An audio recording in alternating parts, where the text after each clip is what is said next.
Starting off our list at number 10 is Richard Simmons. He's known to be the iconic and hilarious fitness instructor, but is also known as an actor and video producer. He embraced over 40 years of fame, but then withdrew himself from the public eye, leaving fans with nothing but a mystery. But in 2017, some of his family and friends addressed his sudden disappearance from the spotlight. For 3 years, he wasn't seen by anyone. He taught his final exercise class, walked out of his Beverly Hills studio, and that was it. Rumors began to spread that he was being held hostage in his Hollywood Hills home by his housekeeper, or possibly transforming into a woman. But the truth was finally revealed, and his close circle revealed that his solitary seclusion is completely self-imposed. His brother Lenny Simmons came forward and said, I quote, "These things about him transitioning into a woman are ridiculous. My wife Kathy and I were out there for Christmas and spent 5 days with him, and I can assure you, he's not transitioning into anything but himself." After 40 some odd years, he just decided he wants to rest. He went on to explain that the 68-year-old at the time just wanted time to himself and that he is in good health, which is not surprising seeing as he's been running fitness classes his entire life. At number 9 is Randy Quaid. You might be thinking of actor Dennis Quaid, but he actually has a brother Randy who is also an actor. But don't worry, they look nothing alike, so if you felt bad that you didn't put the connection together, don't. We know that Dennis has a very successful career, but Randy has had a successful career also, with 118 acting credits to his name on IMDb. However, in 2009 he ditched the industry, and problems began when he and his wife were arrested for fraud by using an invalid credit card at an inn. They were released on bail but then failed to appear in court, and that is when warrants for their arrest were issued. Eventually the two of them appeared in court, but the charges against the actor were dropped due to a lack of evidence. Only 1 year later the two of them were charged again, but this time for burglary after they spent 5 days staying in the guest house in a home that they once owned. Once again, they failed to appear in court and warrants for their arrest were issued once again. Turns out they moved to Canada to try and hide out, but they ended up getting arrested while trying to sneak back into the States through Vermont. Coming in at number 4 is Carrie Henn. The actress was only 9 years old when a casting call went up in her hometown for the space horror movies Aliens in 1986. Even though she had never acted before, she somehow caught the eye of the director and she booked the role of Newt after their very first meeting. Her brother Chris was also cast in a smaller role, but his performance wasn't shown until the director's cut was released in 1992. She was basically living the dream being involved in a movie like that, but neither she nor her brother ever took on another role after that. Literally, her entire acting career began and ended all with one movie. People always wondered what happened to the little girl, and she has since opened up about why she got a little taste of Hollywood but quickly left. She says it was because she didn't want to live in LA. At the time, her family was living in England, and it would have meant that she would have to leave her family. They couldn't pick up and move to LA because they were a military family and were stationed there. Henn is now an elementary school teacher, and she says she occasionally signs copies of the Aliens DVD for her students. Alright guys, at number 3 we have Fan Bingbing. She is one of China's highest paid stars and came into the Western limelight when she starred in 2014's X-Men Days of Future Past and Iron Man 3 the year before. But before we knew it, CNN was reporting that the actress had suddenly just disappeared without a trace in 2018. Turns out she was caught in some tax trouble and owed approximately $130 million. It was reported that she was using fake contracts to commit tax evasion, which was later called the scheme of using yin-yang split contracts. Apparently it is a common thing. She disappeared for months and went into hiding to avoid what was happening, but later turned herself in and was faced with the penalties and also the huge tax bill that she has to pay off.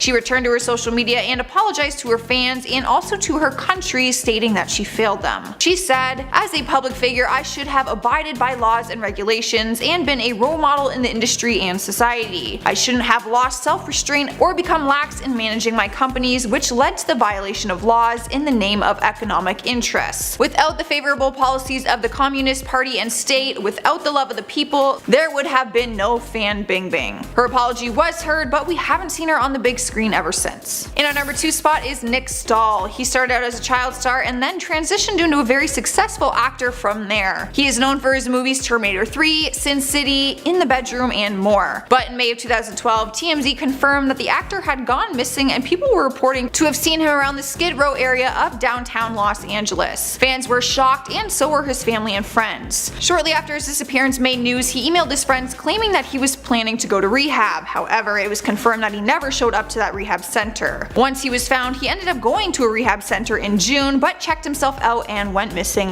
once again. His wife, Rose Stahl, went to the tabloids and said, "I'm backing off. He knows exactly where home is." She explained that she wouldn't be actively searching for her husband again this time around. He finally returned home in July and reconciled with his family, but later in 2013 he was arrested after being caught using meth in a hotel. He disappeared after that, and we didn't see him in anything since his last appearance in 2014. It's been reported that he has some work coming out in 2019, so we will just have to wait and see. Taking our number 1 spot is Dave Chappelle. For more than 30 years, he has been making people laugh through his stand-up comedy and acting. His career exploded after his first 2 seasons of his very own show called Chappelle's Show on Comedy Central, but fans were stunned and confused why he randomly walked away from everything at the height of his success. He left the show and also walked away from a $50 million deal. Not only did he disappear from the spotlight, but he also left Hollywood and fled to South Africa as a way to escape. In 2017, he opened up to CBS News about why he walked away and said that things just didn't feel right, so he did what was best for him. He said, "I was in this very successful place, but the emotional content of it didn't feel like what I imagined success should feel like. It just didn't feel right." He made a return to the limelight almost 5 years later and says that he continues to work, but only at his pace and what he is comfortable with. People are still not over it and often post online asking, so what actually happened to Dave Chappelle? Starting off the list at number 10 is Terrence Howard. We saw him take on the role of James Rhodes in the first Iron Man movie, but then he disappeared and we didn't see him reprise his role for the sequel. But we eventually got an explanation for it, and it's pretty simple. Money. He discussed his reasoning for leaving the MCU in 2013 on the Andy Cohen series called Watch What Happens Live. He alleged that Robert Downey Jr., I quote, "took the money that was supposed to go to me and pushed me out." He explained that Marvel signed him up for 3 films, and then when it was time for the sequel, they demanded he take an almost 90% pay cut. I feel like that's illegal. He also said that he called Robert Downey Jr., a friend of his who he actually helped get the role of Iron Man in the first place, and apparently Robert didn't call him back for 3 months. But 4 years later they were able to be civil again, and Terrence admitted that he just ran his mouth when he shouldn't have, and that they are all making money now, so who cares. Up next, number 9 is Zoe Saldana. We watched her play Gamora in the Marvel franchise for years, but recently she disappeared on us. Fans were thrilled to see her resurrection in Avengers Endgame, but her return left everyone with a lot of unanswered questions. Mainly one: what does this mean? Now that she's basically come back to life, where does her character go from here? Fans were hoping to get some answers at Comic-Con this year, but all we got was confirmation that she will not be returning anytime soon. When speaking with the LA Times, she spoke as if her time with the MCU has officially reached an end. They spoke about her last experience as Gamora and how she felt, and she said, "It was sad, of course, because I think we all suffer from FOMO. There was always a fear of missing out, but I'm so happy that I got to play a part in the Marvel universe. So I guess I'm going to cry all the way to Avatar, you know?" Zoe knew she would return for Avengers Endgame to finish the story, but we're all pretty bummed that hers might officially be over. At number 8 we have Gwyneth Paltrow, who we know to play Iron Man's beautiful wife in the series Pepper Potts. She played Tony Stark's love interest for 11 years, appearing in different movies throughout her MCU experience. Her character appeared in all 3 Iron Man movies, as well as Avengers Infinity War, Spider-Man Homecoming, and Avengers Endgame. However, for those who saw Avengers Endgame, we all had to witness the death of Tony Stark, which means we also were saying goodbye to Pepper Potts. Fans might be bummed out, but Gwyneth seems to be okay with it and says that it is her time. She told Variety, "I mean, I'm a bit too old to be in a suit and all at this point." She has nothing but good things to say about her experience in the MCU, and chances are very slim that she will just reappear. And at number 6 is Rick Moranis. The actor is best well known for his role as Wayne Szalinski in Honey, I Shrunk the Kids. The actor's career was a massive success, appearing in things like The Flintstones, Brother Bear, and Gravedale High. In the 80s and early 90s, he was one of the hottest comedy actors around. But then he went into hiding for good reason though. Unfortunately, in 1997, his wife at the time passed away after a battle with breast cancer. The actor says he realized it was too difficult to make movies and raise his 2 children without his wife. He decided to walk away from the spotlight and focused on just being a single dad. He didn't appear in anything from 1997 to 2001. He then continued to do smaller voiceover work for the next 17 years. He was pretty much off of Hollywood's radar. In 2018, his voice was heard in an episode on the TV series The Goldbergs, but that is it. The actor has opened up about it since and said he meant for it to be a short break at first, but during the break he realized he just didn't miss the industry. He has enjoyed his time off and knows that going into hiding was the best thing for him to do. Halfway through the list at number 5 is Margot Kidder. The actress is best known for playing Lois Lane in the original Superman movies, but she's also known for her disappearance scandal. Her story is much more more complex than the other actors on our list. The actress was 47 years old when she was reported missing and was later found hiding in bushes behind a suburban home. So when I say went into hiding, I literally mean that she went into hiding. Police reports say she was found dirty, frightened, and paranoid. A Glendale police sergeant, Rick Young, said at the time of her discovery she was wearing disheveled, cast-off clothing and apparently cut her own hair with a razor blade in an attempt to alter her appearance. She lived in the bushes for days, so she was covered in scratches and bruises. She was then taken to the Olive View Medical Center for psychiatric evaluation and was determined to have bipolar disorder. After that, she was able to continue a career over the years, starring in things like Law & Order, Smallville, and Halloween 2. People were happy to see her make a comeback after going into hiding, but sadly the actress passed away just last year on May 13th, 2018. Here we are at number 4 with Jason Mewes, most famously known for playing Jay on Jay and Silent Bob. His career was in full swing when he went into hiding for about 2 years after failing to show up for a drug-related court appearance in 2001. Since then, he has openly talked about his struggles with substance abuse and shared that he was addicted to heroin for many years. It all started in 1999 when he was arrested in New Jersey for heroin possession, and then he failed to show up to his court appearance in 2001 and a warrant was issued for his arrest. That's when he went into hiding and apparently stole money and stayed at various hotels. In 2002, he woke up on Christmas morning to find that the couch he was sleeping on was caught on fire. He realized after falling asleep while on heroin, a near-lit candle set the couch in flames. He says that is when he realized he was hitting rock bottom. On April 1st, 2003, he came out of hiding and surrendered himself to the police and pleaded guilty. Since then, he has relapsed a few times but has been able to maintain an acting career starring in things like Hollyweed, The Flash, and now the Jay and Silent Bob reboot. At number 3 is Chris Evans. Our beloved Captain America has disappeared from the Marvel Universe and I'm still pretty upset about it. At the end of Avengers Endgame, we watched him pass over his shield to Falcon, who confirmed at the Seattle Comic-Con that he is in fact the new Captain America. Which can only mean one thing: Chris Evans no longer has a place in the MCU. Although you won't convince Marvel fans who feel like the actor can never truly be replaced. He did get one final performance in Endgame and he was asked about his character's decision to return to the past and whether or not his reunion with Peggy Carter will have some sort of ramifications with Sharon Carter. Chris admits that he doesn't have the answer to that question, but he said that the MCU will never leave a stone unturned. He said,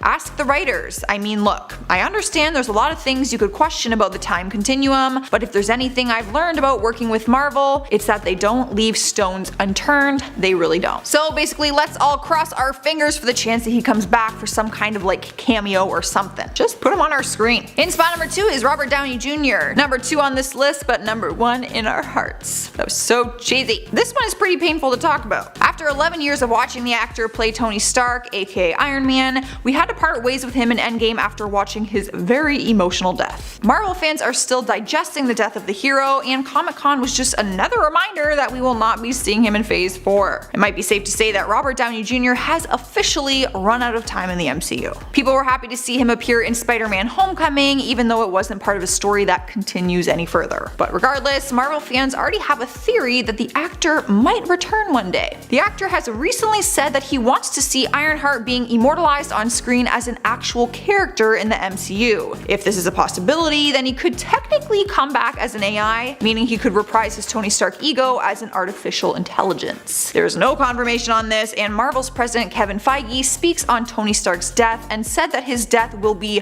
felt in future movies. So he is still talking in past tense, which means that he is totally gone. Taking the number 1 spot on our list is Tom Holland due to recent tragic events. The Marvel Universe was flipped upside down when it was announced that Disney and Sony could not reach an agreement on finances for the Spider-Man franchise. Technically, Sony owns Spider-Man, which also means that they pretty much own Tom Holland. The door officially closed on Spider-Man returning to the MCU, and Sony's boss man, Tony Vinciquerra, says they will be okay. He told Variety, "Spider-Man was fine before the event movies, did better with the event movies, and now that we have our own universe, he will play off the other characters as well. I think we're pretty capable of doing what we have to do here." The two studios weren't able to reach an agreement because Disney wanted a 50-50 co-financing arrangement, and Sony refused. There has been a ton of backlash from fans who are saying that they are going to boycott future Sony movies. Tom Holland doesn't like to speak on the issue right now and simply made a statement to his fans where he told them he's grateful and that he loves them 3000. Only true fans fans will know what that means. Starting off our list at number 10 is Terrence Howard. If you missed all the drama back in 2008, the actor was fired from Marvel's Iron Man movie and burned bridges with pretty much everyone who was involved. Apparently, he was difficult to work with and also wasn't happy with his hefty pay offer, which was reported to be between $3.5 to $4.5 million. Yeah, I wouldn't be happy either with that much money. So he already had a sketchy reputation with Hollywood throughout the years, but in 2019, he made the announcement that he was actually quitting acting. He attended the Emmy Awards and shortly after did an interview where he said, "Oh, I'm done with acting. I'm done pretending. I'm just focusing on bringing the truth to the world." At the time of this video, he is still finishing up his movie called Selfie, so it'll be interesting to see how this all plays out and if he stays true to his word. But at this point, I probably wouldn't even want to work with him. Up next, number 9 is Eliza Dushku. She first made a real name for herself when she took on the role of Missy in Bring It On. From there, her career just completely took off, but came to a sudden end after she made harassment claims back in 2017. After working on TV series like Buffy the Vampire Slayer, Dollhouse, Leap Year, she signed on to be a part of the series called Bull. But just after 3 episodes, she came forward saying that the producer, Glenn Gordon Caron, would make inappropriate comments about her in front of the entire cast and crew. Apparently, he made remarks about her appearance, he made a joke about rape, and also made a comment about having a threesome. She filed a lawsuit, and after going through mediation with CBS, the company paid her a settlement of $9.5 million. She hasn't acted in anything ever since it was settled, which I think is completely wrong, so I'm actually not impressed that she's on this list. This is not good news to bear. Swiping the number 7 spot is Edward Norton. He took on the role of the Green Monster the Hulk in the original Incredible Hulk movie. Fans were in shock back in 2010 when it was announced that they wouldn't be asking him to reprise his role in Avengers, saying that they wanted an actor who, I quote, embodied the creativity and collaborative spirit of our other talented cast members. Like anyone else would be, Edward was offended by that statement and told his side of the story, saying they unexpectedly cut off negotiations after weeks of civil discussions. I'm confused. Turns out there was already bad blood between the actor and Marvel because he wanted to rewrite the script, and when his added scenes weren't used in the final cut, he refused to do press for it. More recently in 2018, over a decade later, he took a shot at Marvel during Comedy Central's roast of Bruce Willis and went to the podium and said, "I tried to be like Willis. I did a big action movie called The Incredible Hulk. You know what went wrong? I wanted a better script." Shots fired. Next up at number 6 is Hugo Weaving, who played the Red Skrull throughout his time in the MCU. He first signed a multi-picture deal with Marvel Studios, but then decided he didn't want to return after Captain America: The First Avenger. You might be confused, as we saw the Red Skrull after that in Avengers Infinity War, but that was not Hugo. He was actually replaced by another actor. Apparently there weren't any hard feelings towards Marvel, he just wanted to steer away from blockbuster movies. He spoke about it with Collider, saying, "I think I've done my dash with that sort of film. It was good to do it and try it out, but to be honest, it's not the sort of film I seek out and am excited by." Since then, he has appeared in other blockbuster films, but his screen time is relatively short, nothing compared to his time as the Red Skrull. Halfway through the list at number 5 is Tim Blake Nelson. Hulk comic fans weren't surprised when we learned about Mr. Blue in the Incredible Hulk film. The mystery man that Bruce Banner can only contact through instant messages turns out to be a scientist named Samuel Stearns, who was played by Tim Nelson. In the comics, his character is the alter ego of the Hulk Nemesis, and their storyline lasted 4 years. This would have fans to believe that we'd see the storyline play out. In 2011, Nelson told the Playlist that he was still under contract to do more films for Marvel, but nothing ever came from it. He never got another Hulk standalone movie. Mark Ruffalo later took on the role as the Green Monster, and if it makes anything better for Norton, we still haven't seen a Hulk standalone movie, so don't worry. In our third spot is Roseanne Barr. She had her own TV series titled Roseanne, which ran through the years 1988 to 2018 with a total of 229 episodes. So you can imagine how devastating it was for her when she lost the entire show, along with her entire career. Throughout her long career, she's always been known for her unpredictable and unfiltered behavior, but she crossed the line when she sent out a racist tweet. The tweet has since been deleted, but it once referred to Valerie Jarrett, the senior advisor to President Barack Obama, as a child of the Muslim Brotherhood and Planet of the Apes. ABC called an emergency meeting immediately, and just a few hours later, her show was cancelled. It's probably safe to say that she won't be making a return to our screens in 2020, but rumor has it that she's planning a comeback tour, wanting to do a live comedy show. So we'll see how that goes. Taking over spot number 2 is Kevin Spacey. Since 2017, the sexual misconduct allegations against the actor have been heavily documented ever since actor Anthony Rapp first accused him of unwanted sexual advances. Following the claims, he was fired from his Netflix show House of Cards and has been appearing in different court dates ever since, after 30 more victims came forward. It was announced at the end of 2019 that all charges had been dropped at this point, so people started to wonder if he could be making a comeback in 2020. The charges weren't dropped because he was not guilty, they were actually dropped because a handful of his victims had committed suicide and one woman passed away from cancer. However, Variety released a public statement saying, I quote, "Just because all charges were dropped doesn't mean that many won't or shouldn't be wary of working with him again." That will be so messed up, let me just say that. Swiping the number 7 spot is Elizabeth Hurley. She is best known for her earlier work in Austin Powers, but more recently for her roles on the hit TV series Gossip Girls, Runaways, and The Royals. Despite her talent and success, she vanished from the spotlight and the industry from 2005 to 2010, and then again from 2014 to 2017. She kind of just comes and goes as she pleases, apparently. People have always wondered why exactly she up and left in the first place, and apparently it was because she wanted a different life at the time. In 2005, she told the New York Post that she was no longer going to act in movies because she wanted to focus on raising her son. She stuck to her word because she didn't appear in anything until 2010. She said, I quote, "Looking after my son became my #1 task, and it was a joy to have someone else to focus on. I was 36 and had been worrying about myself for quite long enough. I stopped doing movies and TV for the first 8 years of his life, and I don't regret it for a moment."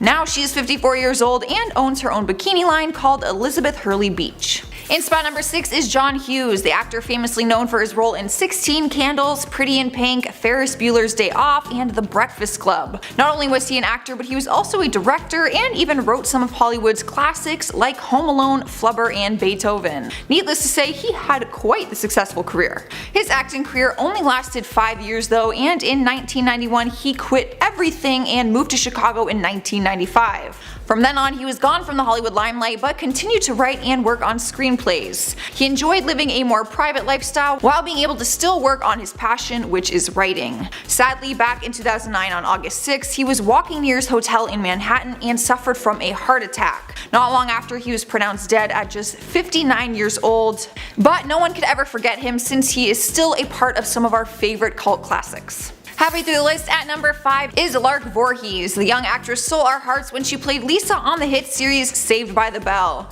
Once the series was over, she went on to reprise her role in the series Saved by the Bell: The College, and then the TV movie Saved by the Bell: Wedding in Las Vegas. But after that, she just seemed to disappear out of the spotlight, only booking smaller roles, mainly indie films or TV movies. The last time anyone saw her at all on the screen was in 2012 when she starred in Closer to God: Jessica's Journey. She showed up years later with a ton of plastic surgery done to her face and admitted to having bipolar disorder. Currently, she is living with her mom in California, where her mom says there are things that have traumatized her and she is just working on getting better. She has turned to writing in the meantime and has released books that are all self-published.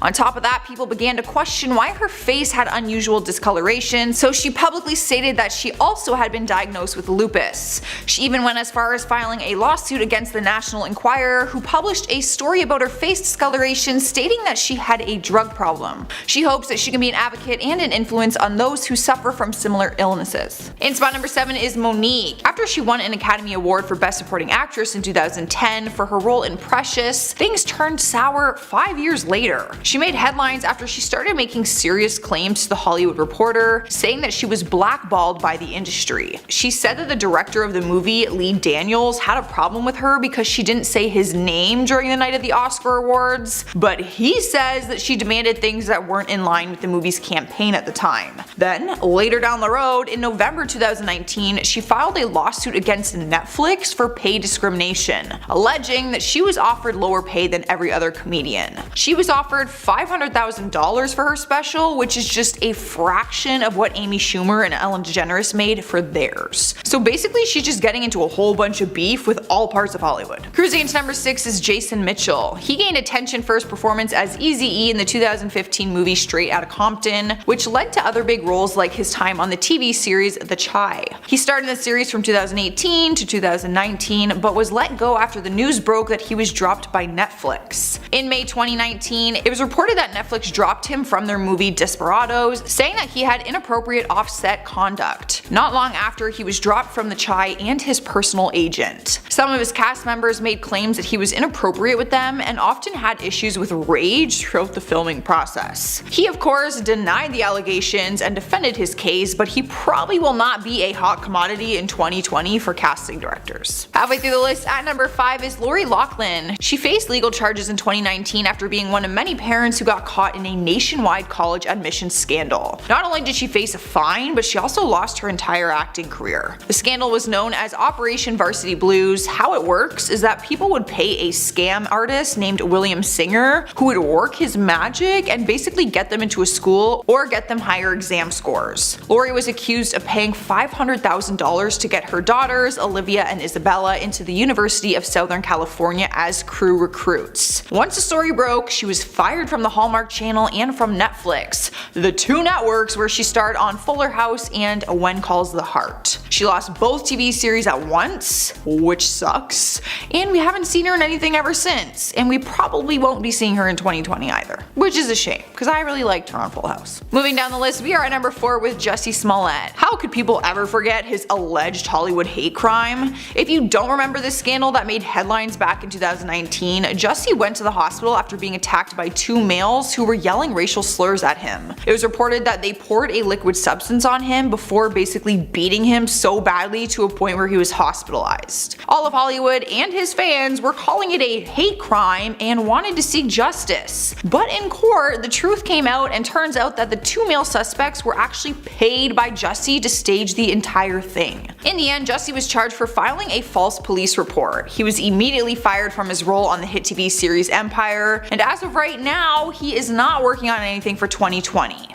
People are just probably trying to avoid hiring him right now. Alright guys, at number 3 is Alison Lohman. The talented actress has starred in a variety of movies and TV series like Seventh Heaven, Safe Harbor, Drag Me to Hell, and more. Her career was on a roll, but then came to a halt in 2009 where she just seemed to go off the map. Between the years 2009 to 2015, we didn't see anything from her, but people have always wondered why. Turns out she put a pause on her acting career so that she could focus on being a mom. She was living a pretty normal lifestyle trying to raise her son Billy, which was kept a secret for an entire year apparently. She moved to Romania with her husband and gave birth there, so the news wasn't revealed until the following year in August 2011. She stunned fans when she returned to acting in 2015, but disappeared again the following year. We haven't seen her in anything since, but according to her Twitter, she is now an acting coach.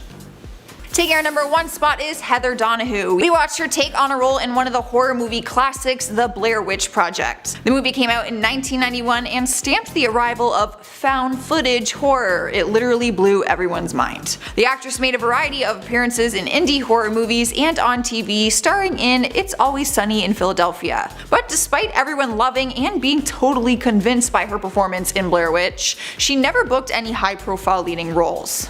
She ended up just leaving the industry as a whole back in 2005. When asked about it during an interview, she said, "I took all my stuff into the desert relating to my acting career and burned it all." But she did admit to keeping the blue ski cap from the movie poster. She joked and said if things get really bad, she can just sell it on eBay. So where did she go and what has she been doing all these years? Turns out she has been growing marijuana, mostly for medical purposes, she says. Mostly. She even writes about it in her book, which she wrote called Grow Girl. She ended up living in California with a bunch of growers and their pot wives who help build grow rooms and tend to the crops.